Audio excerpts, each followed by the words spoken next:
কে ভুলে যাবেন না ভাই, 52-তে এই ছাত্ররাই দাঁড়িয়েছিল, আজকেও 24-এ ছাত্ররা দাঁড়িয়েছে। আপনারা ভূমিকা পালন করতেছেন হানাদার বাহিনীর ভূমিকা।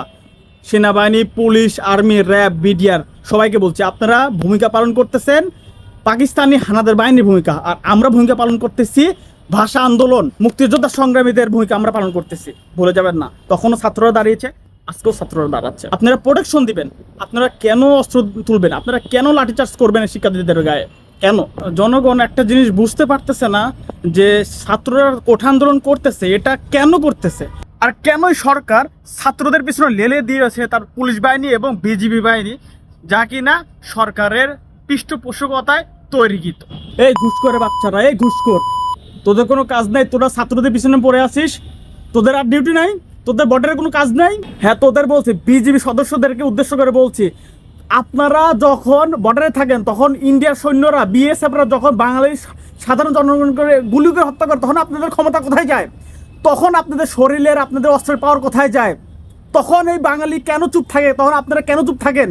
কেন আপনারা তখন অস্ত্র তুলতে পারেন না? এখন আইসেন আপনি মারাইতে, এখন আইসেন আপনার দেশের মধ্যে নাটক করতে, পাওয়ার দেখাইতে। আপনাদের শরীরে পাওয়ার আছে, আপনাদের অস্ত্রের গরম আছে।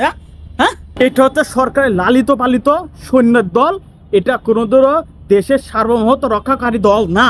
এক সেনাবাহিনী, তারা এমন একটা বেয়াদব বাহিনী, তারা পাসিং আউট প্যারেডের দিন কি শপথ নেয়?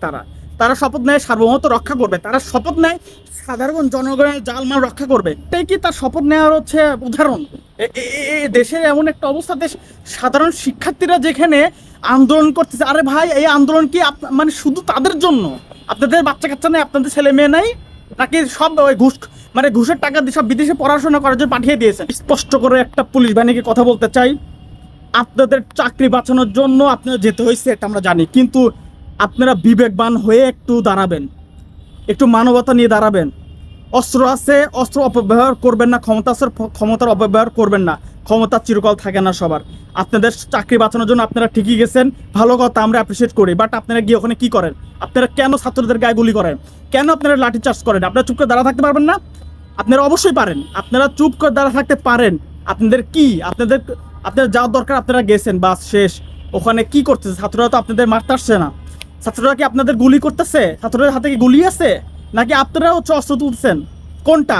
আপনারা কি চান যে নতুন করে দেশে মুক্তিযুদ্ধ হোক? মুক্তিযুদ্ধের সময় যেমন যুদ্ধ হয়েছে, আপনারা কি চাচ্ছেন? আপনারা তো ভূমিকা পালন করতেছেন একটা পাকিস্তানের সৈন্যদের মতো ভূমিকা পালন করতেছেন, আর যেখানে আমরা আছি হচ্ছে মুক্তিযোদ্ধার রোলে, ছাত্ররা আছে মুক্তিযোদ্ধার রোলে, আর আপনারা আছে হচ্ছে পাকিস্তানের বর্বরতা হানাদার বাহিনীদের রোল প্লে করতেছেন আপনারা।